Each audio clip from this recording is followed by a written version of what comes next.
Estamos entrando ao vivo toda semana, toda quarta-feira, 13h, no horário do Brasil, recebendo novos convidados para comentar sobre territórios que são protagonistas da semana. Essa semana, com pessoas muito queridas aqui comigo, a Lu Bazanella e a Van Matias, da White Rabbit, para a gente conversar um pouquinho mais sobre tendências de inovação pós o South by Southwest 2018, que aconteceu agora durante o mês de março. Acho que a gente está num excelente momento para falar sobre esse assunto, porque a gente acompanhou uma enxurrada de coberturas sobre o evento, de listas, de pessoas compartilhando. Esse aqui foi o meu South by Southwest, esse aqui foi o meu principal ponto.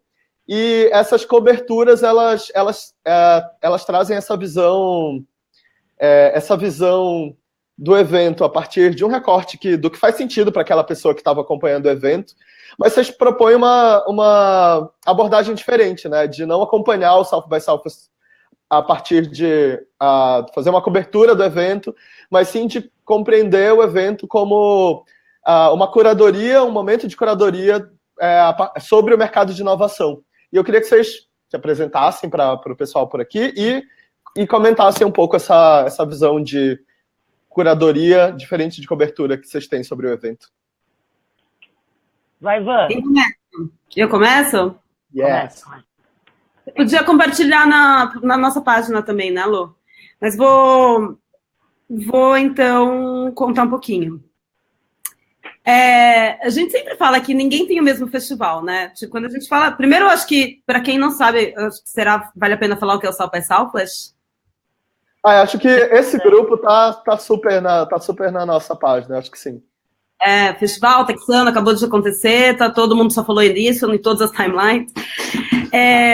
A gente fala que daí nenhum dos 100 mil ser humaninhos que estavam lá no South by Southwest teve um festival parecido, né? Porque são a quantidade de palestras, a quantidade de atividades, a quantidade de coisas que existem é tão grande que ninguém tem um festival similar. Então... O que a gente fala é que é muito importante a gente obter múltiplas visões, uma diversidade muito grande de visões, para a gente conseguir entender o que aconteceu. Porque mesmo as pessoas que estavam lá, não sabem o que aconteceu, né? Isso é uma parte, inclusive, do papel do Gus junto com a gente no Report de Tendências. Por quê? Porque a gente pega essas múltiplas visões e a gente consegue entender quais são os temas transversais e quais são as tendências, né? Quais são os temas emergentes, quais são as tecnologias que acabam permeando todos eles, para conseguir falar, bom, ok, se o propósito do festival, que o próprio Hugh Forrest, que é o Chief Programming Officer do festival, fala que é prever o que vai acontecer no mundo de 2 a 5 anos, né, tanto do ponto de vista de criatividade, de tecnologia, de futuro, a gente só consegue ter essa ideia do que realmente, quais são essas mudanças de 2 a 5 anos, quando a gente olha de fora e consegue pegar essas múltiplas visões e consegue entender esses caminhos, né? Lu? Eu estou compartilhando aqui a live na nossa página. Mas ok, já vou compartilhar, vou fazer minha parte agora. Se alguém está lendo aí, aproveita para curtir nossa página. Não então, exatamente, vou fazer um call to action, né? Um call to action. Eu acho que, cara, eu sou uma apaixonada pelo festival e eu acho que tem uma coisa, assim, que é difícil de explicar para quem nunca foi, que não é um evento, né? Eu acho que ele é um microcosmo. Eu acho que é isso que o Gus estava falando, né? Ele meio que representa um pouco de tudo aquilo que a gente está vivendo hoje do ponto de vista da inovação, que é essa visão clara de que a gente vai gerar uma disrupção, está sendo gerado, né, uma disrupção em todos os aspectos das nossas vidas, e o SXSW representa isso, no o que, digamos assim, mas no como também, que é essa coisa tanto caótica, e por isso eu acho que essa diferença que o Gus falou, da diferença entre cobertura e curadoria, porque tu vai num evento lá, né, que tem... sei lá, mesmo que tenha algumas atividades em paralelo, tu tá fazendo cobertura. Hoje aconteceu isso, hoje aconteceu isso, hoje aconteceu aquele outro, né? Quando tu vai num evento que tem mais de 1.500 palestras, casos de ativação, feira, de gaming, ele meio que representa esse caos que a gente está vivendo hoje, que é essa visão de que tudo vai mudar e que já está mudando, né? Então, eu acho que também tem o poder do SXSW é muito isso também. Ele é uma life-changing experience para todo mundo que vai por causa disso. Tu te depara com tudo isso que já existe. E tu fica assim, meu Deus, o mundo é maior que meu quarto. eu realmente preciso, né, dar conta de tudo isso. Aí as pessoas entram assim, mas eu tenho que estar atualizado, né? Na semana passada eu participei também de uma discussão aqui sobre isso. Eu acho que muitas vezes a gente tem que mudar também a forma de o que é estar atualizado, né? Olha, o Gui mandou a gente chegar mais perto. Vou chegar mais perto, Gui. Tô aqui. Arrasou. Não, enquanto eu tô aqui, o vizinho de cima acabou de começar a fazer uma reforma. Tá muito legal. Tá dando pra escutar aí? Isso é live. Live. Isso é live, gente. Assim. E até me perdi no que eu estava falando. Mas eu falei que talvez uma forma de se manter atualizado seja acessando o poder da rede, né? Não tem como o ser humano estar atualizado em tudo. Isso é uma ideia ultrapassada na minha visão.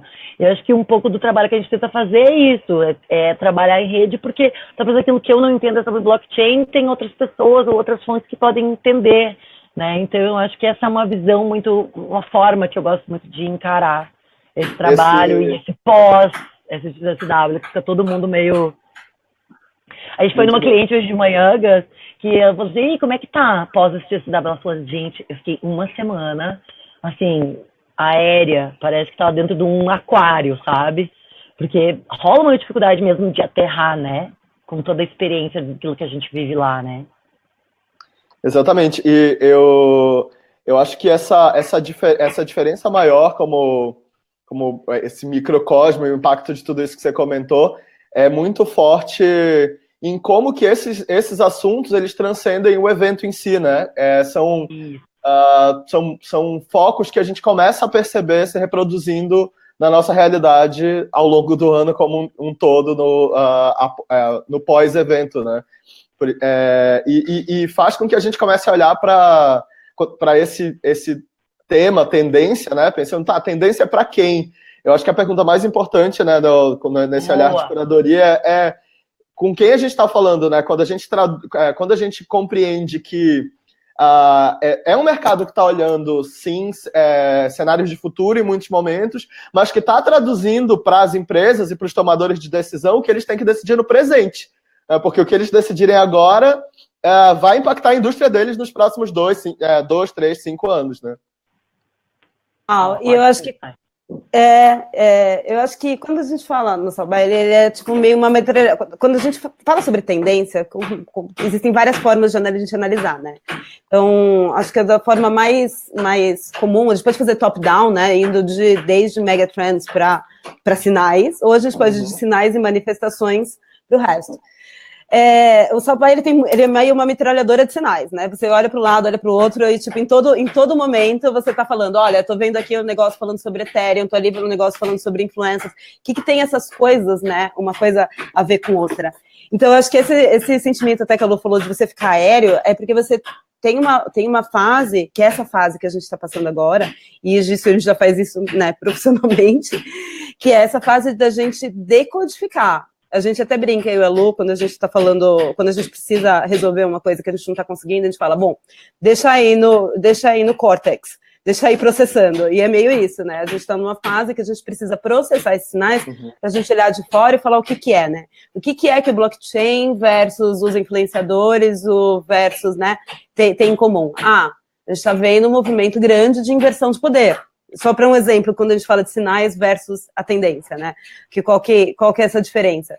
Os sinais a gente está vendo uma série de coisas, e daí a tendência é quando você consegue olhar e falar assim, bom, ok, tecnologia, mais acesso, mais democratização, mais crise da instituição, tudo isso o que tem a ver? Isso tem a ver uma possibilidade de acesso e de inversão mesmo, de poder em uma série de aspectos. E isso sim, Gus, como você estava falando, isso sim é aplicável à organização. Né? Quando ela sabe, quando ela entende, por exemplo, que ela não vai ter todo o poder e que ela vai falar para os clientes o que os clientes devem fazer, e sim que ela vai ter que aceitar que os clientes dela, ou que todos os stakeholders e todos os interlocutores vão ter mais poder, né? E que você é simplesmente um facilitador, um enabler, né? Tipo, um facilitador disso. Sabe uma coisa que eu acho muito massa, Gus, disso que tu falou, é assim, claro que a gente tem que pensar para quem que a gente está falando, né? Então, isso é evidente, mas assim, a gente chegou num momento em que, eu acho maravilhoso esse momento, na verdade, onde a questão da inovação, ela deixa de ser da área de inovação, deixa de ser da área de marketing, né? E passou a ser uma questão de vida, né? Por exemplo, eu vejo muito hoje pais pensando nisso, né? Por exemplo, questionando algumas decisões em termos de educação, por exemplo. Né? Uma vez que tu quer, do ponto de vista de educação, né? Tu tá preparando teus filhos para o quê? Para um futuro que aí nos próximos 5 anos, né? E agora, durante a gente teve a perda do Stephen Hawking, né? E aí eu comecei a ler também várias coisas dele, de voltar, sabe? Assim. Isso, e aquela questão da teoria da mudança que ele fala, é uma coisa tipo assim, é um senso de urgência, tipo, agora vai mudar tudo, e estamos falando realmente de uma mudança irreversível de paradigma, ou seja, não vai sobrar nada.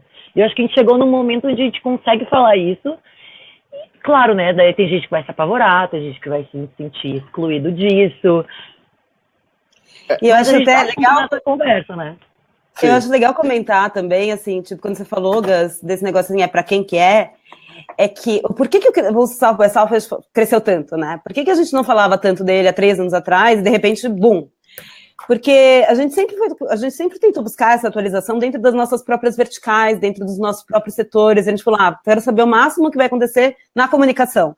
E daí a galera percebe que, na verdade, quando a gente fala de tendências ou na velocidade acelerada das mudanças do tempo, né, que foi até uma palestra do Kurzweil, como sempre, a gente percebe que essas mudanças, elas não estão dentro da nossa caixinha, né?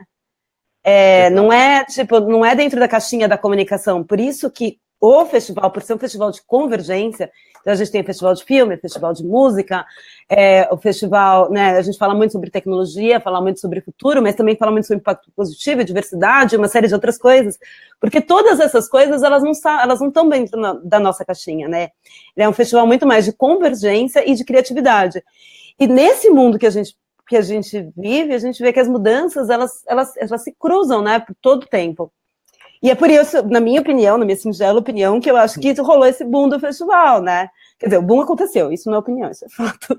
Mas eu acho que por que isso aconteceu é porque as pessoas notaram que, não adianta, se eu sou uma indústria de alimentos, não adianta ir no festival de alimento, não adianta se eu sou de comunicação, ir no festival de comunicação. Eu preciso saber sobre educação, eu preciso saber sobre comida, eu preciso saber sobre tudo, né?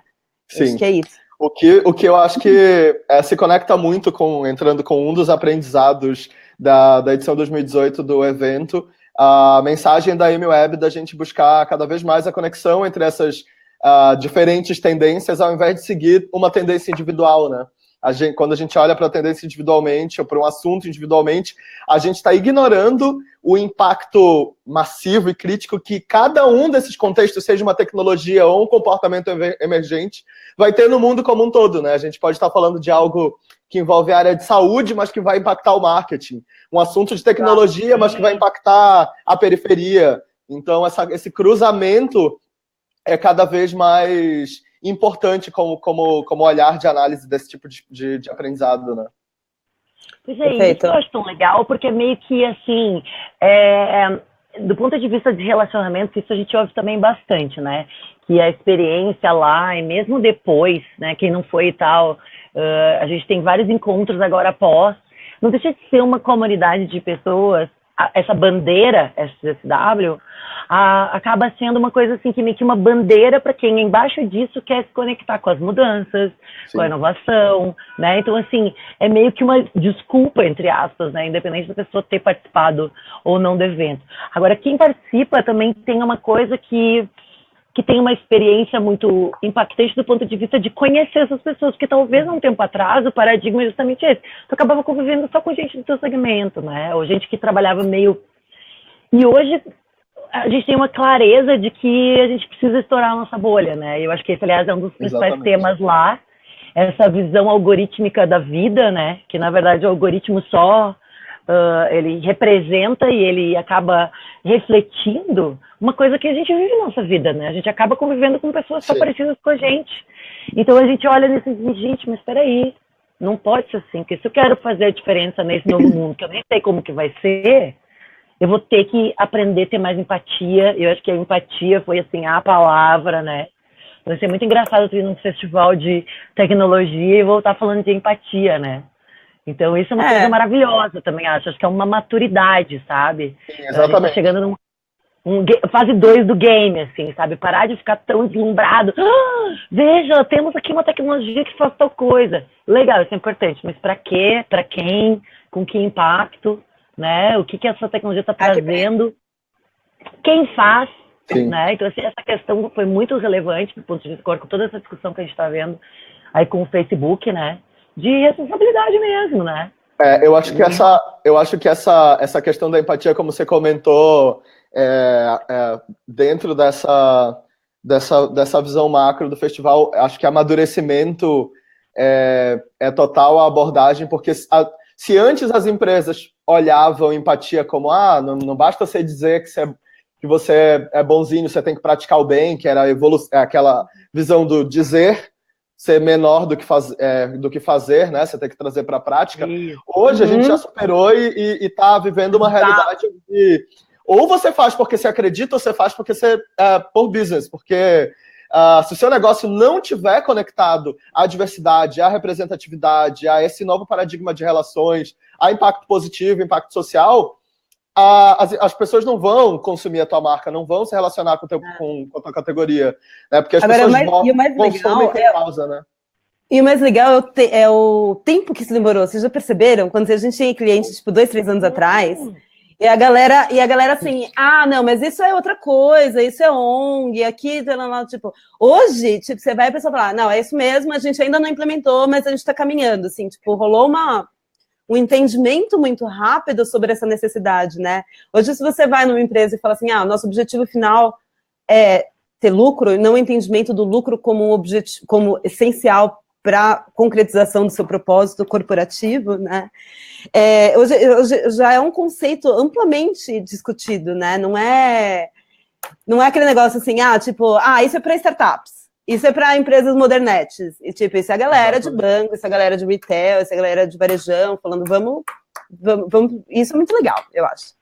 Assim como a gente lembra que não muito tempo atrás, por volta de 2010, 11, 12, a gente ainda ouvia marcas falando que, não, mas essa penetração de mobile no país vai demorar para se expandir. E olha só o cenário de mobile first que a gente vive hoje, né? Da mesma forma, verdade. Né, eu lembro muito de... Quantos anos a gente ficou naquela, né? O ano que vem é o ano do mobile. Exatamente. A gente não fala mais mobile, né? Agora o pessoal fala mobile, já me corrigiram no palestra. Vocês sabem que ontem, até pegando um gancho do que a Lu tinha comentado, de não serem só as marcas que estão olhando para esse tipo de espaço, mas a sociedade como um todo, a Apple fez um evento sobre educação ontem. Né? A Apple fez o lançamento do seu novo iPad voltado para a educação, e foi um evento com professores, convidados, e era assim, o Tim Cook apresentando esse universo da educação como algo em que, se a gente tenta comparar com a forma como a gente aprendia, né, a gente olha o que os professores estão utilizando em sala de aula, e professores que também há poucos anos atrás nunca tinham ouvido falar nem em programação ou em ferramentas de cocriação, colaboração e criatividade. E essa apresentação da Apple, para mim, foi muito forte nesse sentido de mostrar como a gente está cada vez mais entendendo o impacto dessas diferentes categorias umas nas outras, né? Como a gente está olhando para... A gente não está mais pensando somente na marca na marca Modernet ou na empresa que acha que isso vai demorar muito para acontecer. Não, são transformações que, a professora do primário está usando essas ferramentas de realidade aumentada para ensinar as crianças matemática, português e as disciplinas básicas, sabe? Cara, educação, né? Eu acho que a Van pode falar um pouquinho também. A gente tem a questão de Edu, parecia assim, isso é coisa de professor, né? Quando eu comecei no CZW, tipo assim, cara, isso é coisa de professor, né? Pra quê? Eu mesmo tinha essa visão, tá? Uhum. E aí agora eu penso, meu Deus, tudo que é relacionado à educação é a forma como a gente enxerga o mundo, né? A Lu tá comentando porque, assim, antes do South by, existe o Edu, né? Que é um que eu fui. Que é um congresso de 4 dias, que é logo antes do Interatividade, Convergência, enfim. E eu acho que um grande aprendizado que eu tive é assim, por que essa necessidade? Obviamente, porque, enfim, a educação é muito antiga, né, a forma de a gente aprender, mas porque a principal habilidade que a gente precisa desenvolver numa mudança de velocidade exponencial e acelerada do tempo é a capacidade de aprender a aprender. Aprender a desaprender e aprender a reaprender e aprender a aprender, né? Então, assim, no momento que a gente não tem mais aqueles 5 anos para fazer um curso de pós-graduação, um MBA, para conseguir aprender mobilidade, porque quando você terminar, tudo já mudou, você precisa aprender a aprender muito rápido. Então, toda a tecnologia e toda a forma, isso, né, na vida corporativa, na nossa vida pessoal, na nossa vida de formação, né? Então, eu acho que todas essas ferramentas, tanto do ponto de vista de metodologia, mas também ferramenta, né, tech, ou ferramenta de distribuição e acesso, né, à educação, eu acho que por isso que ficou tão relevante, né, porque isso impacta tudo, né. Esse é um ponto muito bom, como hoje a gente começa a entender que a ferramenta que a gente pode utilizar para transformar o nosso negócio, a sociedade, o nosso bairro, a nossa relação com qualquer assunto, ela não é só a tecnologia, né? Um comportamento emergente é uma ferramenta de transformação também, né?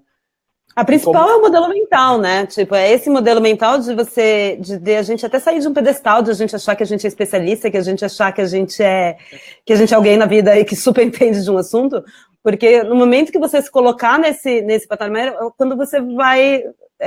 a gente até fala muito em palestra que existe um sentimento, que é um sentimento meio de medo, que as pessoas têm, que é um sentimento da nossa própria obsolescência programada, né? Tanto que quando a gente fala de inteligência artificial, as pessoas ficam com medo. E por que tem medo, né? Nunca teve uma tecnologia que existiu na vida que não melhorou a nossa vida, assim, vai. Tipo, o smartphone que as pessoas até falam, tipo, ele melhorou muito a nossa vida, porque senão as pessoas não tinham, é só você desligar e ir para mudar numa casinha de sapé, né? Então, assim, por que as pessoas têm esse medo da inteligência artificial? E é um pouco do medo da nossa própria obsolescência programada, porque a gente não consegue olhar como uma forma de você aumentar a nossa inteligência, assim como se fosse uma substituição, né? É interessante isso. Deixa eu compartilhar um teto sobre isso com vocês também. A série Alien, os filmes de terror que a gente acompanhava na década de 80 do Ridley Scott, eram sobre esse ser que juntava o melhor de todas as raças e conseguiria disseminar a raça humana, né? Dizimar a raça humana. E aí a série Alien atualizada a partir agora do Prometheus e de todos do Alien Covenant, essa nova série que o Ridley Scott está criando a partir do Alien, o vilão não é mais o Alien, o vilão é uma inteligência artificial, né? É um robô que é o personagem principal que começa a dizer, cara, eu já entendi o que está acontecendo por aqui e é esse novo principal medo da humanidade, né? E é muito o que a Van estava comentando de como ou a gente encara essas ferramentas de mudança a partir de uma ótica de como que eu vou me empoderar disso e usar isso a meu favor, ou eu encaro com medo. Quando eu encaro com medo, não, isso vai me destruir, isso vai acabar com as estruturas que eu conheço, né? Seja a minha empresa ou a minha formação acadêmica e profissional até agora. Então, é muito uma escolha de abordagem, né? O Vini até que tá... Só fazer propaganda do amigo. Não, é que o Vini tá comentando. Eu lembrei dele também. E ele tá ali, ó. Legal esse paralelo. Ele acabou de fazer um comentário. E ele tem um site muito legal que fala muito sobre isso, que chama e-news. Ele fala sobre inteligência.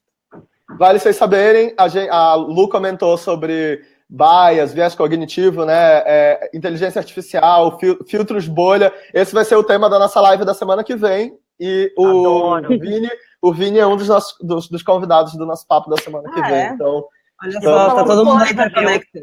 Aproveitar que o Vini tá aqui para dizer o seguinte, o Vini me deu um dos principais insights assim, sobre inteligência artificial, que para mim que guia tudo que eu tenho visto, que é o seguinte, que a ideia de que essa visão, que principalmente que ela aparece no meio audiovisual, né, do ponto de vista bem simbólico, né, vai aparecer no cinema, nas séries e tudo mais, inclusive nos memes, né, que é esse medo é uma projeção, né? Uma projeção do nosso inconsciente coletivo, até pela nossa história, porque a nossa história é uma história de muita violência, né? Então, assim, quando a gente pensa o seguinte, a gente pensa que se a inteligência artificial ela tiver o poder, ela vai dominar o mundo e vai destruir todo mundo e vai querer todo o poder para si, porque é isso que a gente sempre fez historicamente.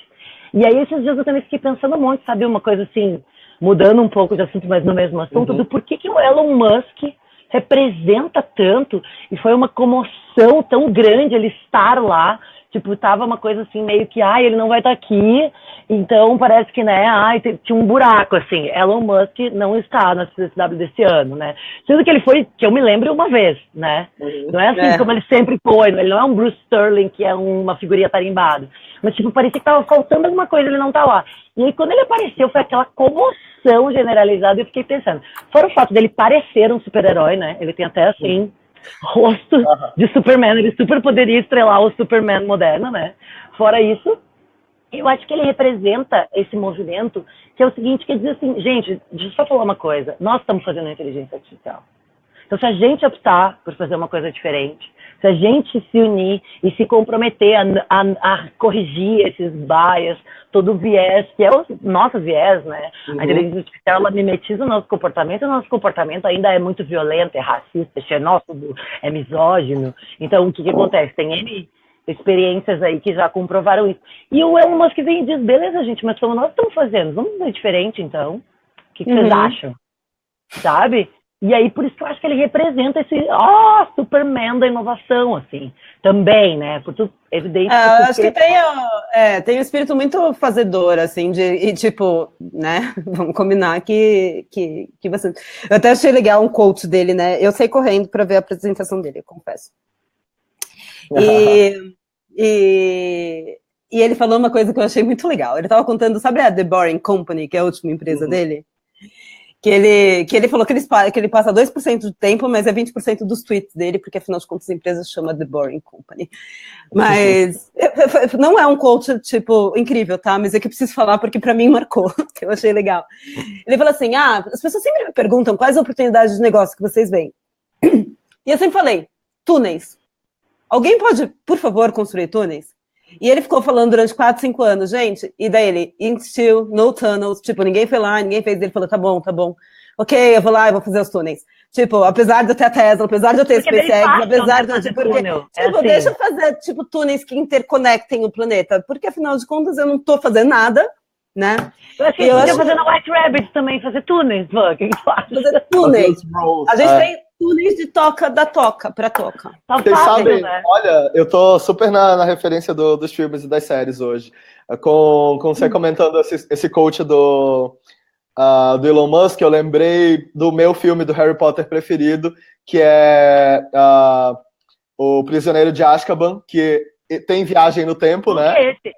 O Prisioneiro de Azkaban é o Harry Potter em que aparece o Vira-Tempo, né? Que é quando o Harry e a Hermione viajam para o passado para resolver algo que tinha acontecido, e o Harry estava o filme inteiro comentando, não, mas eu sei que alguma hora vai aparecer uma pessoa que vai me salvar, então eu estou tranquilo, porque vai aparecer uma pessoa que vai me salvar, e vai aparecer que ele achava que era o pai dele, até que quando ele viaja no tempo, ele entende, cara, não tem ninguém que vai aparecer para me salvar, sou eu mesmo que fui lá e resolvi a parada, sabe? Então, eu acho que esse teto do Elon Musk é muito próximo disso, do que vocês duas comentaram, né? Se a gente ficar colocando essa responsabilidade no blockchain, que vai gerar disrupção, no sistema bancário, na realidade virtual, que vai criar novas formas das pessoas se conectarem, tipo, não é a ferramenta em si, é o que a gente vai fazer com essas ferramentas, né? Esse poder de transformação está muito mais a partir da nossa compreensão e da nossa tomada de decisão em cima delas, né? Não, e eu vou. A gente. Pode falar. Pode falar. Não, que a gente divide até o próprio report, né? A gente fala que tem. A gente separa em tecnologias emergentes, né? Em temas transversais, né? Quais são os temas que a gente viu que acabam conectando, né, e são até alavancados por essas tecnologias. E na parte de inteligência artificial, eu senti, tipo, de um ano para o outro, uma grande maturidade sobre as discussões, assim, de verdade, assim, no ano passado eu estava assim, gente, deep learning, as máquinas aprendem sozinhas, e aí, o que a gente vai fazer? E, tipo, tava rolando assim, quais são os potenciais de aplicação? E eu sentia, assim, o ano passado tinha até coisas que hoje tem aplicativos, assim, do Facebook, sabe? Máquinas criativas, sabe? E o pessoal tava assim, será que robôs podem ser criativos?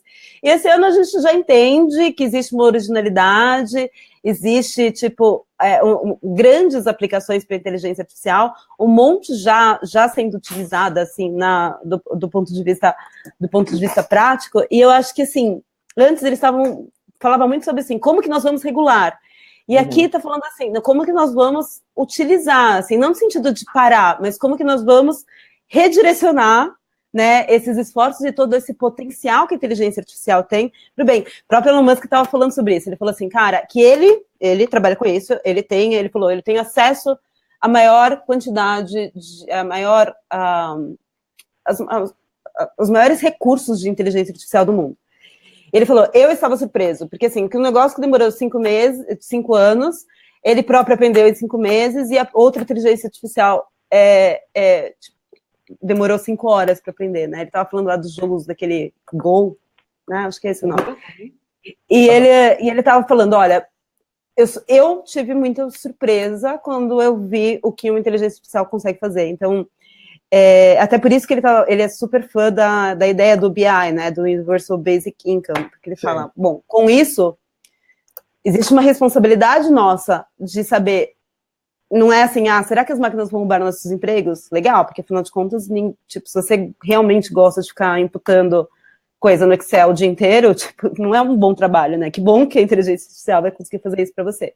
Mas a questão é, como que isso vai conseguir ser acessível para uma grande quantidade de pessoas e quais são esses potenciais de disruptura, né? Isso é interessante, assim, saber, tipo, qual que é a nossa responsabilidade, o que a gente tem que fazer. Tipo, nós, né? Tipo, nós que estamos ali, tipo, diretores de indústrias, né? Isso... Eu acho que tem uma coisa, essa coisa do medo, cada vez mais, para mim, é bem óbvio do seguinte, tá? É que há bem pouco tempo atrás, tipo, tu poderia se dar ao luxo de querer ser inovador ou não, de querer estar conectado com as coisas que estão mudando ou não, né? Então, eu sou aqui gerente de produto, né, numa instituição financeira, na indústria farmacêutica, ou mesmo até numa agência mesmo, que se diz ser inovadora, mas eu podia dizer o seguinte, eu posso me conectar com alguma coisa inovadora, mas se não também, eu continuo fazendo aqui o que eu estou fazendo, que está tudo certo, né? E o que a gente está vivendo agora é um momento onde as mudanças são tão impactantes, porque são mudanças de paradigma, que ninguém mais pode se dar esse luxo, né? E é claro que nós somos privilegiados, né? A gente teve o momento lá da nossa festa, né, no dia da abertura, a gente fez uma festa lá na nossa casa. E eu falei assim, uma hora que eu não me aguentei, eu digo, gente, eu preciso falar uma coisa. E eu falei, vocês têm noção do tamanho do nosso privilégio de estar aqui, sabe, em Austin, discutindo com pessoas sobre a questão da inovação? Então, o tamanho desse privilégio é também o tamanho da nossa responsabilidade, né? Citando a situação mais do Spider-Man, né? Sim. E eu acho o seguinte, esse medo que as pessoas têm daquilo que é a inovação é porque as pessoas estão extremamente identificadas com uma cultura onde o trabalho é o centro da vida, né? Então, eu sou o meu trabalho. Então, se daqui a pouco, né, sou, sei lá, advogado, e daqui a pouco o que eu faço é carregar aqueles carrinhos de papel lá, com um processo, né, para analisar e gerar jurisprudência e tudo mais. E aí tem não um programa... Como uma pequena parte. Um exemplo, sim. Não, estou dando a minha visão de outsider de advogado, né? Exato.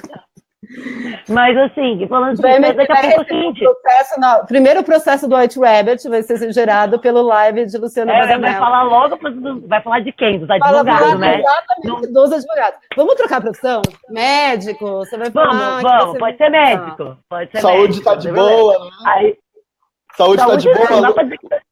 Luta super olhando os biohackings, a saúde hackeada lá do festival. Exatamente. Mas vamos pro médico, então. O médico, ele tinha o seguinte, a pessoa chegava e falava, lá, ele dizia, tu tem isso. Aí, quando existe um Watson que pode ter um diagnóstico muito mais preciso, aí a pessoa pode dizer assim, não, mas Então, é como a pessoa está extremamente identificada com a sua função do ponto de vista de trabalho, profissão, a pessoa se desespera, né? E quando, na verdade, então, essa mudança ela é tão acelerada que a gente vai descolar mesmo. E por isso tantas discussões sobre propósito, né? Então, ela descola e diz assim, legal, então deixa eu repensar a minha visão como pessoa, né? Volta para a tua visão de propósito, vai pensar o que tu quer te conectar nesse mundo que está mudando tanto, né?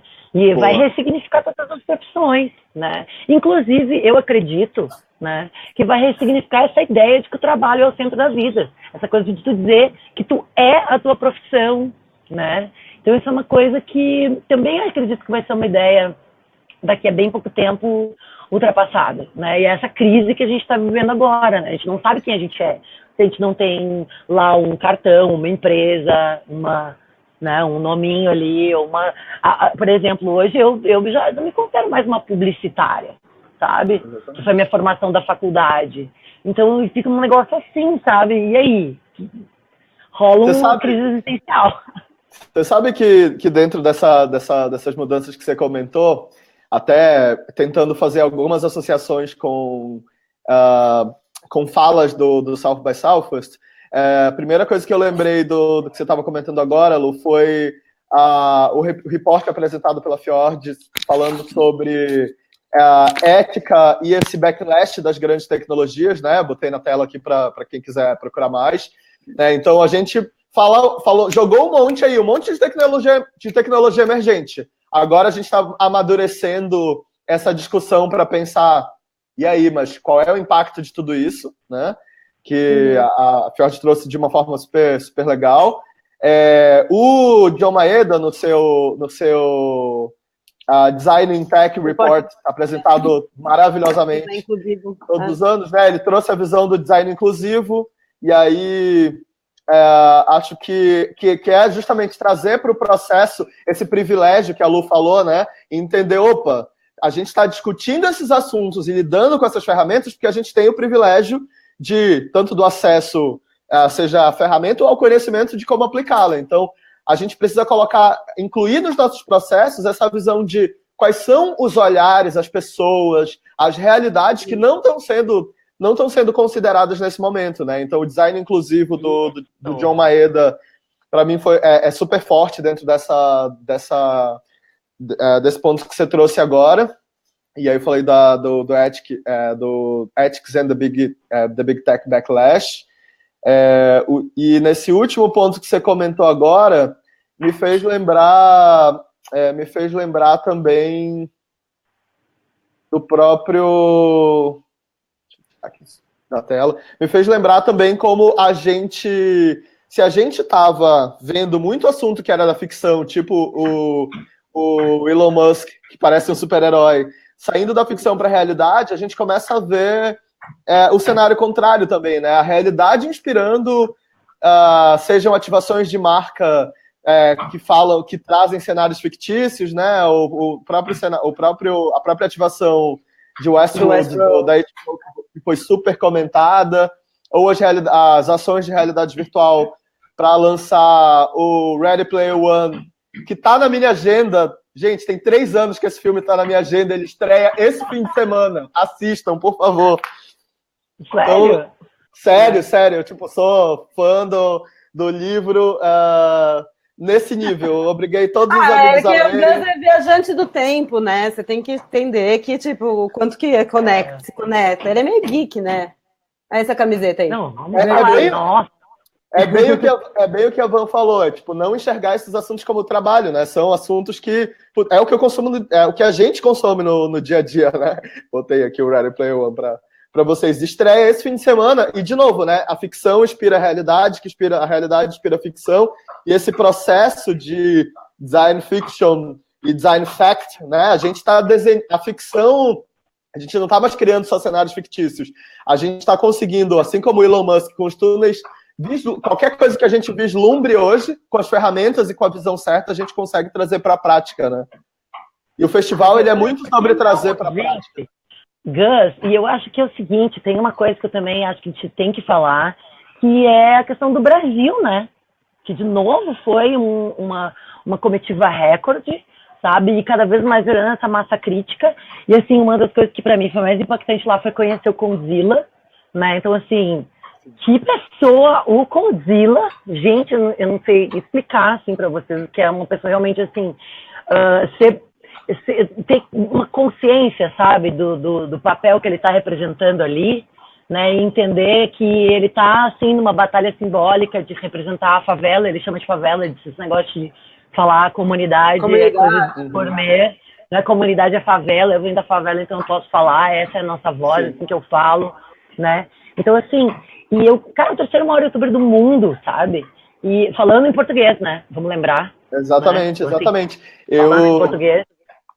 Eu estava participando da VidCon de Amsterdã agora no fim de semana, da edição Europa, e enquanto tem muita gente olhando para esse cenário global, pensando, não, se a gente quer ser grande, a gente tem que estar produzindo em inglês, a gente tem que estar olhando para essa visão global. Um dos pontos mais fortes da VidCon agora no fim de semana foi justamente sobre como as empresas e parceiros que estão de consultoria e curadoria que estão olhando para essas realidades locais e que estão produzindo localmente, traduzindo essa realidade para as marcas e para as empresas do seu país, em conteúdo no seu idioma, são as empresas que têm potencial de gerar transformação hoje, né? Seja você influencer, seja você curador de tendência, porque senão a gente entra nessa massa. Tá, eu li o report, eu li o artigo gringo que falaram sobre tal assunto, tá, mas isso foi falado de uma forma genérica, pasteurizada, né? Como que isso se aplica para a minha realidade, para o meu mercado, para o meu cotidiano, para os meus clientes, para as dificuldades da minha região, né? Que é muito do que você comentou.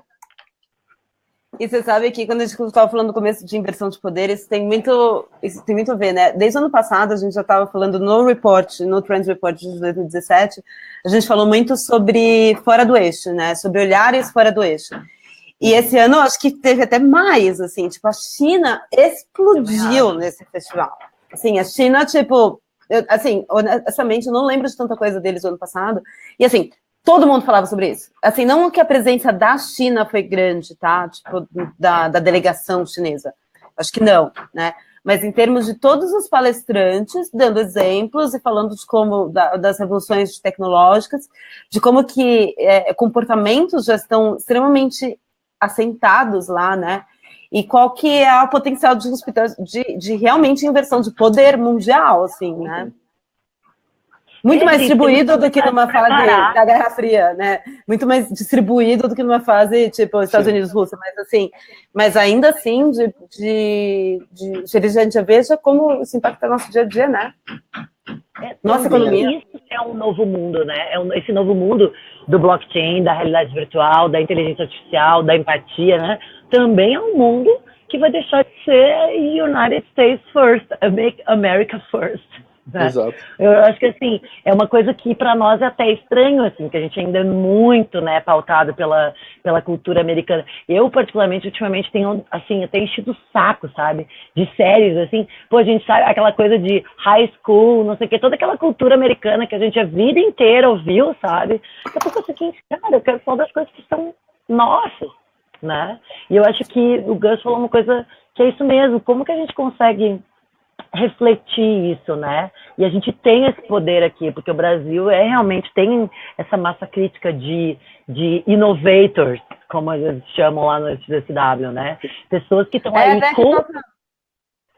contra todas as chances, digamos aí, estão empreendendo, inovando, criando startups, sabe? Então, assim, é uma coisa dessa efervescência brasileira que tem tudo a ver com esse novo mundo, sabe? Então, eu acho que a gente tem que começar a olhar também um pouquinho mais para nós, como que a gente pode ser essa potência criativa global. Sim. Ô Lu, eu acho muito legal que, assim, as coisas que são as novas habilidades globais são as coisas que a gente sempre achou que eram ruins, nossa, né? Tipo, a ideia do jeitinho brasileiro, que é a flexibilidade. A ideia desse tipo do gato net na favela, que é o espírito hacker, o espírito maker, né? Que agora a gente tem esse nome, mas isso sempre existiu. A diversidade como... acesso e não posse. Acesso e não posse. Tipo, economia colaborativa. a questão da criatividade, né? Da gente falar, tipo, a gente sempre inventa moda, a gente, tipo, a questão da sociabilidade e a questão da diversidade, né? Tipo, a gente sempre falou do Brasil como um dos países mais diversos do mundo, e agora tá todo mundo falando, precisamos de diversidade no Silicon Valley, diversidade tá total, porque isso é muito melhor para os negócios. Então, eu acho que é óbvio que tem uma série de coisas ruins, mas interessante como esse nosso profile, né? Todo nosso esse perfil que a gente sempre subestimou, sabe? A gente sempre subestimou e agora a gente vê isso crescendo muito, né? Assim, essas habilidades, essas critical skills para o futuro.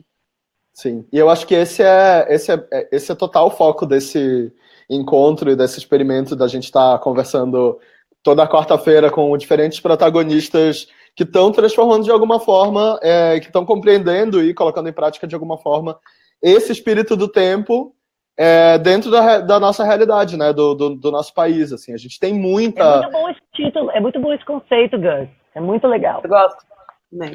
Exato, porque a gente tem muita gente. Questionarem no que eu sou protagonista, né? Ou no que eu quero ser protagonista. Eu acho que esse é um exercício muito legal de voltar a essa questão do propósito, sabe? Porque às vezes tu percebe que tu não está conectado, talvez, ainda com a tua atividade profissional, né? E eu acho que esse é o desafio, assim. Agora tem tanta coisa aparecendo, tanta coisa nova, sabe? Que às vezes as pessoas não têm ainda... aquele unknown, né? Aquilo que a gente não sabe que não sabe. Exato. Mas quando a pessoa sabe, ela com certeza vai ter alguma coisa para se identificar, né? Muito legal esse conceito, gostei muito. E quer achar esse território de distinção, total. Tipo, onde que... Gus, agora... Oi. Desculpa. É que tá com delay, gente. Eu interrompo você sem querer, porque tá rolando um delay aqui. Ô, Gus, agora já você que é o host, mas eu vou brincar de host, tá? Do programa aqui. Não, que você tipo, tá cuidando da coordenadoria de inteligência do report nosso, né, do Southwest Southwest. Você viu muito mais coisas que a gente, porque você viu, né, você conseguiu ficar aqui. É verdade, o Gus viu tudo. Então eu tenho uma pergunta para você, mais do que pra gente que estava lá. Quais são os temas transversais que a gente vai enfiar no nosso report? A gente já tem fechado? Super, posso comentar. Tem sido um processo super rico, como vocês comentaram, da gente conseguir ter essa visão macro, né? Eu acho que o fato de estar... Eu brinquei com a Gabi Guerra, da ThoughtWorks, que estava lá no South by Southwest também, que eu não me mudei para Amsterdã, eu me mudei para nuvem, né? Tô total... onde vocês estiverem, onde tiver alguém conectado, eu tô ali junto, puxando, tipo, trocando e consumindo informação junto. E é muito forte acompanhar como os diferentes festivais, ou seja, as visões de cada uma das pessoas trouxeram um todo que, quando a gente compara com o Espírito do Tempo, a gente percebe uma força muito grande. Dessa crise de identidade da mídia, né? Um pouco do que a Lu comentou. A gente está vivendo um momento de necessidade de ressignificação desse mercado como um todo, em que a gente se pergunta: eu tô dentro da área de publicidade ou de jornalismo? Eu sou uma indústria de produto ou de serviço? Isso aqui é papel de uma marca ou isso aqui deveria ser papel do governo? E aí a gente está cada vez mais buscando esses novos lugares, né, que envolvem desde entender que essa crise de identidade parte também por questões relacionadas a esses novos lugares que as marcas assumiram, mas também pela quantidade de dados sobre as nossas realidades que a gente forneceu para essas marcas, né? Então, a questão de privacidade de dados é super forte dentro desse contexto atual e foi muito, muito comentada no festival.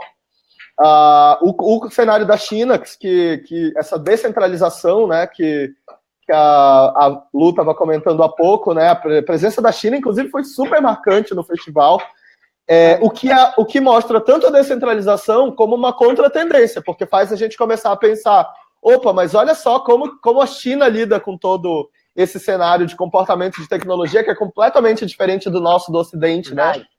Então faz a gente abrir os olhos e começar a pensar, justamente como que essa nova tendência, essa grande potência pode estar apontando para lugares que são completamente diferentes dos que a gente seguia e acreditava até agora, né? A Gabi está perguntando o que a gente está fazendo aqui.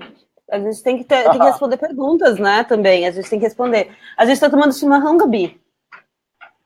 E jogando papo fora. Adorei. Mas E ela tá vestida de trepadeira ali na foto dela. Mas para tentar fazer um resumão, putz, nessa visão macro, a gente viu muito ativismo protagonista, muito esse amadurecimento que a gente já conversou por aqui, de negócios com diversidade e representatividade, para além do fazer pela boa ação, né? Muito consumo de causa, as pessoas estão direcionando a sua atenção e seu dinheiro para negócios que elas acreditam que estão conectados a causas alinhadas ao espírito do tempo. Uma visão muito forte, a partir muito forte dessa mudança da abordagem do design, né? O design deixou de ser, vamos deixar esse produto, esse serviço, essa embalagem, essa comunicação bonitinha, e o design como solução, né? A gente viu muito a questão do design inclusivo a partir do John Maeda, o processo, exato, tipo, os processos de design para organizações, que é essa visão do design outside the lines, né? O design tipo, ultrapassando a área do design, né? A gente está falando de design dentro da tecnologia, dentro dos negócios, dentro dos processos, dentro da visão de inclusão. Um contexto muito forte não só para marcas, mas para a cidade como um todo. Então, muito conteúdo sobre cidades inteligentes, mobilidade autônoma, governos conectados. Governos conectados e com cidades, né?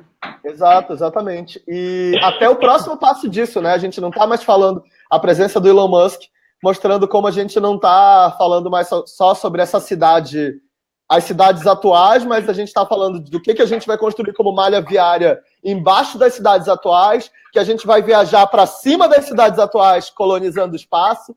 Então, Não, eu preciso falar uma coisa muito importante. Muito importante. Estão preparados para isso? Finalmente, o futuro chegou. Por quê? Gente, futuro... Não, porque futuro... Ela ficou guardando essa declaração bombástica pro final, tu sentiu, né, Gus? Não foi, é que ele falou de por cima e embaixo. Porque é o seguinte, para mim a visão de futuro é quando que é o futuro? Quando a gente tiver carros voadores, ponto, certo? Ou errado? Tipo, desde o Jackson, de qualquer no imaginário popular... Back to the future, né, gente? Tipo, Back to the Future. Quando a gente tiver carros voadores, sempre quando a gente falava sobre o futuro, tinha carros voadores. E a gente falou, cara, daí eles fizeram o Facebook, fizeram nananã, teve internet conectada, blockchain, nada de carros voadores. E esse South by Southwest, eles apresentaram os primeiros protótipos de carros voadores, que eles estão chamando de VTOL, sabe? VTOL, VTOL. Enfim, não sei o que é, mas vocês sabem que... VTOL. Adorei a Gabi comentando aqui que o mundo mudou, essa história do futuro chegou. Tem uma frase que eu escutei pelo Federico Pistono há 3 anos atrás, em Porto Alegre, né, quando ele estava falando sobre o BI, ele tinha ido para uma conferência em Porto Alegre, e eu lembro de uma frase que me marcou bastante, esse grupo todo discutindo o futuro, aqui ainda é o futuro ainda é nesse lugar, aqui a gente ainda está no futuro, né? Que é bem a visão do que a Van comentou agora, de dizer, gente, a gente não está mais discutindo esse assunto que um dia vai chegar. Tanto que naquela matéria sobre como a gente encara o tempo ao nosso redor hoje, que eu fui convidado no jornal o Globo, eu tinha comentado que a gente está vivendo até essa ressaca do futurismo, né? Que é dizendo, gente, eu não quero... Isso mesmo. Eu achei bem bom. Eu não quero lá discutir a próxima coisa, e aí quando chegar a próxima eu discuto a próxima. Não, eu quero colocar em prática no agora. Então, eu acho que a gente é muito fascinado, né? Eu acho que a nossa existência é muito fascinado pela passagem do tempo, né? E realmente, assim, o futuro sempre assustou e faz parte da nossa condição humana ter essa questão do futuro. E por isso que eu acho que a tecnologia também assusta, porque quase uma visão religiosa da tecnologia, né? Como se ela fosse um ente, né? Um alien que vai chegar do nada. Então, eu acho que para mim, a grande mensagem é essa, né? Então, esse segundo nível do game, assim, onde a gente se apropria, se empodera e tem a coragem, sabe, de tomar as decisões relacionadas à tecnologia, sabe? Então, assim, a gente está vendo agora esse desmantelamento aí do Facebook, né? Eu adoro falar mal do Facebook no Facebook. Exatamente. É muito maravilhoso, eu tenho uma opinião completamente contrária, tá? Inclusive porque eu tenho uma reunião com eles em meia hora. Mas eu nem dei minha opinião, nem cheguei a dar minha opinião. Não, mas eu que é um mundo maravilhoso onde a gente pode ver todas essas crises. Qual é a grande crise do Facebook? É uma questão de responsabilidade, né? Onde as pessoas estão dizendo, eu acho que o Facebook não teve o nível de responsabilidade que em relação ao impacto, né? Está desequilibrada essa relação. E eles mesmos estão correndo atrás para reequilibrar essa relação. Então, eu acho que esse para mim é um amadurecimento, sabe? Isso é legal, entende? A própria Piord falou ano passado, eu acho que o Facebook tem muito a ver com isso, que é sobre unintended consequences, sabe? De consequências não intencionais. E eu gosto muito dessa questão, porque assim, quando a gente está falando sobre velocidade acelerada, a gente está falando sobre inovação, a gente está falando sobre uma série de questões que acabam gerando consequências que você não estava sabendo. Tipo, eu tenho certeza que o Zuckerberg não falou, chegou um dia e falou assim, escuta, como será que eu vou colocar o Trump no poder, sabe? Mas por acaso, assim, as coisas como foram tomadas, com grande poder tem grande responsabilidade, né? Isso é legal. E tem uma visão muito forte, a Lídia Zwin compartilhou na segunda-feira, pela newsletter da App Lab, que é o App for Future Sites, recomendo seguirem também, que eles falam muito de impacto positivo lá na app, e ela compartilhou uma pesquisa de um historiador de cultura e da mídia comentando que a desativação do Facebook, né, a desativação é o oposto da ação, né, e que é muito disso que a Lu estava comentando, que, gente, se a gente for olhar para o cenário atual do Facebook, por exemplo, ele tem mais de 2 bilhões de usuários ao redor do mundo. O crescimento dele está enorme na Índia, no Egito, na Indonésia, nas Filipinas, no Brasil, no México. O ritmo dele de crescimento é alcançar a marca de 3 bilhões de usuários até 2020. E aí a gente fica pensando que dentro desse cenário, não são as pessoas que estão dizendo, eu vou sair do Facebook. Não é isso que vai mudar o mundo. É muito mais... você quer que essa ferramenta seja melhor usada? Então, a use da melhor forma, inclusive para ensinar as outras pessoas a melhor usar essa ferramenta. Tanto que estamos fazendo aqui essa nossa live dentro do Facebook, falando sobre tudo isso, né? Para falar sobre isso, temos mais uma... Quero fazer um adendo aqui. Chegou nosso adendo. Temos um adendo? Temos. Ai, a Gabi pegou! Aê! Sempre apareci. Antes tarde do que mais tarde, né, Gabi? Maravilhosa. Ai, vamos fazer um bate-cabelo aqui na live. Vai virar. Só vim aqui, tipo, pra olhar e fazer o close só, gente. Vem aqui com a gente. Porque a Gabi também, eu acho legal comentar que todo mundo faz parte da mesma equipe do Trend Report, né? Do South by Southwest. Na produção. Essa nossa live está aproveitando, juntando um assunto que a gente está discutindo há bastante tempo, bem antes do início do South by Southwest, por isso falar sobre o pós, para a gente é um... né? Aconteceu o evento e agora a gente está processando tudo isso, em conjunto, conseguir ativar essa rede de pessoas que já estavam olhando para esses diferentes temas, cada um dentro do seu território de protagonismo, e colocar todo mundo junto para, então, apontar, o que a gente percebe como macro comportamentos, esses comportamentos emergentes e essas tecnologias que vão estar transformando o mercado hoje, e que, em conjunto, a gente possa apresentar isso para o mercado de uma forma interessante, né? E, temos Van e Lu como mega ativadoras desse universo, tanto como pessoas que fazem essa aceleração acontecer do ponto de vista de cultura e de pessoas, porque a casa da White Rabbit foi o ponto mais comentado desse evento. Né, galera? Fluiu. Altas palestras aconteceram somente, né? No não só palestras, mas aconteceram dentro da A gente criou um programa que chamava, a Gabi que inventou o nome, que chamava Hot Tub or Not. Muito bom. Aí agora vai ter que abrir uma aba muito gigante para explicar isso daí, galera. Não, que a gente tinha um hot tub e a gente fazia painéis dentro para discutir o festival, é isso. Não precisa discutir. Exato. Não, e que a gente fez uma festa que a gente convidou 50 pessoas e foram 200, né?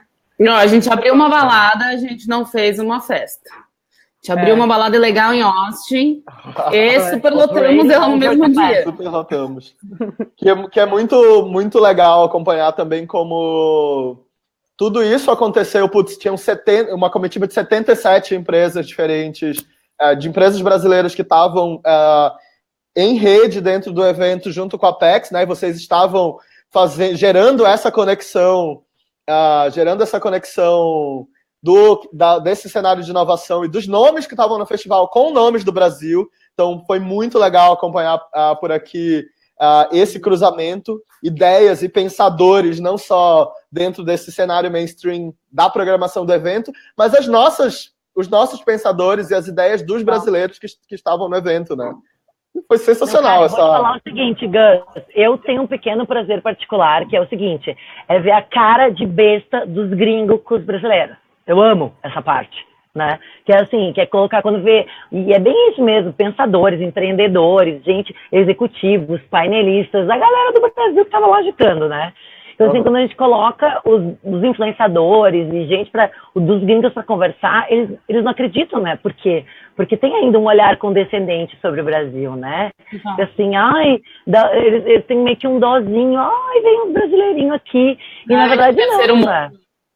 Exatamente. Então, assim, eu tenho esse prazer muito particular. Esse ano foi muito evidente isso, sabe? Com esse trabalho aí da Apex também ficou muito claro isso.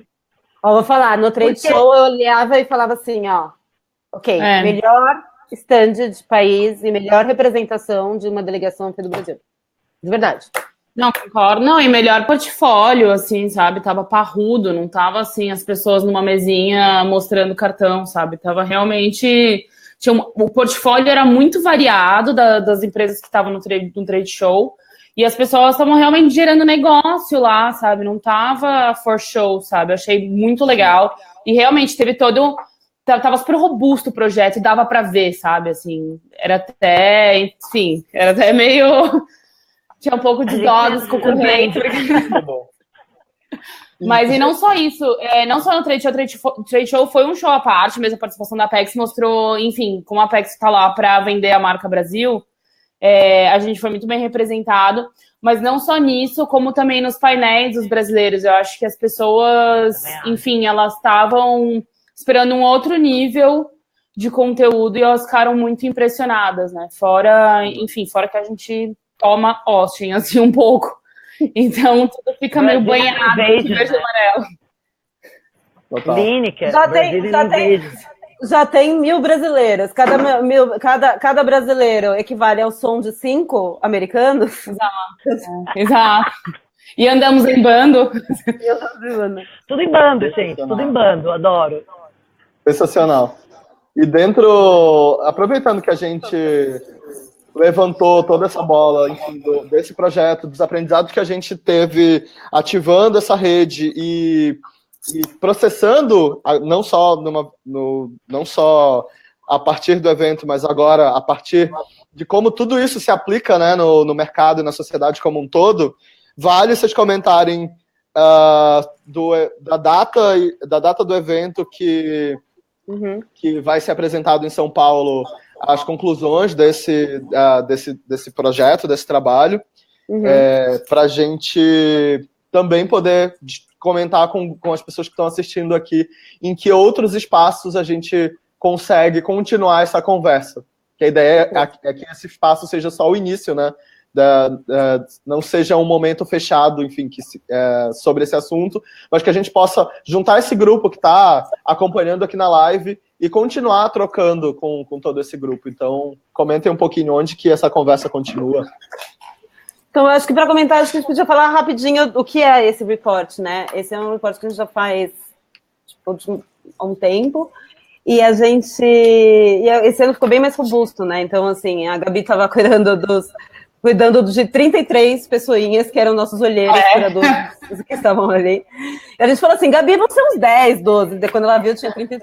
Mas aí foi, né, bola de neve, galera. O Gus e o Turra ficaram aqui, tipo, virando noite, né? Tipo, fazendo em real time, o que não é uma cobertura, mas sim captando toda a cobertura e captando tudo que existia para a gente conseguir fazer, decodificar isso, né? E agora a gente tem finalmente o report. O que é? Ele é... Tá rolando um pouquinho de som, tá vazando. O report, a gente fala sobre as tecnologias emergentes, então a gente fala sobre inteligência artificial, sobre realidade virtual, sobre maquinês, né, que são novas formas de comunicação em um universo pós-telas, né, que a gente começou a decretar, até a Web decretou o fim o começo do fim dos smartphones, mas tipo, gesto, voz e a forma da nossa linguagem com máquinas, né. Que mais? Blockchain, obviamente, porque agora foi uma das questões mais faladas do festival. E não só as tecnologias, mas todos esses temas que o Gus já falou, de governos conectados, ativismo protagonista, consumo de causa, sobre design everywhere e outras coisas, né? Então, a gente vai apresentar, tipo, essas grandes cases de cada uma das tecnologias, a gente vai apresentar cada uma desses temas transversais, e no report em si, a gente ainda tem toda uma questão de ativações de marca, porque é incrível, né? Austin vira uma ativação de marca das maiores marcas do mundo. E também o mapa de startups, porque não adianta a gente só saber que existe, né? Mas é legal a gente saber que empresas que a gente consegue conectar para fazer negócios dentro de cada uma das verticais. Então, esse é o report. Então, a gente vai apresentar isso no Nibs Cultural, no dia 4. Ele tá esgotado, mas a gente descobriu que vai ter que pode colocar o nome na lista de espera, porque a gente descobriu que é modular e a gente vai conseguir abrir umas vagas. Então, acho que vai caber todo mundo. Acho. A gente tá aí negociando lá, porque a gente esgotou em 24 horas. Mas vamos lá, escreve pra gente que a gente dá um jeito das pessoas entrarem. Aqui, se inscreva. Inscreva aqui no canal. Eu sempre quis fazer isso. Se inscreva no canal. Eu amo que uns a gente leva isso, e a gente leva isso para as empresas, né? Eu acho que esse é um produto, né? E a gente leva junto com... pode ser só com uma palestra, mas também pode ser com workshops de aplicação, que é o que as pessoas mais querem, né? Falar, poxa, ok, não basta sensibilizar, mas também como que a gente consegue aplicar tudo isso no nosso dia a dia, né? Para não ficar só um nice to know. O que mais, Lu? Acho que, na verdade, é isso, gente. Então, é dia 4, semana que vem, esse grande encontro. A gente está muito feliz, assim, de conseguir cada vez mais essa tribo dos inovadores brasileiros se reconhecer e que venha mais gente para essa tribo. E eu acho que o report cumpre muito essa tarefa, que quando a gente leva o report para as empresas, as pessoas conseguem se identificar com essas ideias, a gente cria esses espaços onde as pessoas conseguem ver, se inspirar, e não de uma forma que seja ativa, que nem a Ava falou, né? Então é isso, sabe? Eu acho que quanto mais a gente puder, né, e cada um que está aqui assistindo a gente, ou que está conectado de alguma forma, puder ser protagonista, usando aí o conceito do Gus, puder ser protagonista no lugar onde está, né? Eu acho que uma forma de protagonizar isso é ajudar as pessoas a realmente ter ampliar seu repertório relativo à inovação. Acho que a CCW faz isso, o objetivo do report, assim, em termos de propósito. Então, eu acho que quanto mais a gente puder fazer isso, melhor. Então, chama nós, segue nós, manda zap. Demais. Compartilhei por aqui os nossos... Aí tá, estamos com áudio? Sim. Todo mundo? Sim. Yay! Botar o nomezinho de todo mundo na tela, porque eu amo esse recurso daqui da nossa live. Para todo mundo seguir, todo mundo que está por aqui. A gente, além dessa conversa que continua no dia 4, amanhã, além dos nossos lives toda semana, do Protagonistas da Semana, uma vez por mês, na última quinta-feira do mês, eu estou fazendo uma sessão solo no live do Instagram de Ask Me Anything. Então, vocês têm dúvidas sobre tudo que a gente conversou, Quem tiver dúvidas sobre tudo que a gente tem conversado ao longo dessas últimas edições do Protagonista, ou sobre qualquer um dos outros projetos, vou estar online lá pelo Instagram, nesse mesmo horário, 13h amanhã. E semana que vem o Protagonistas da Semana continua, porque semana que vem a gente recebe por aqui o Pedro Rocha, o Vini, que já participou dessa edição por aqui com a gente também, o Vinícius Soares. A gente vai estar conversando mais sobre todo esse universo de algoritmos, bias, viés cognitivo e como que esses filtros bolha estão impactando a nossa realidade. Mas essa nossa conversa sobre mercado de inovação também continua nas redes da White Rabbit e no evento que a página da White Rabbit vai falar mais. Então, quem quiser saber mais, só acompanhar a página da White Rabbit também, tá bem? Então, escreve lá que a gente responde. Exatamente. Obrigado, meninas.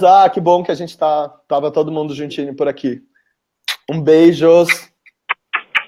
Beijoca.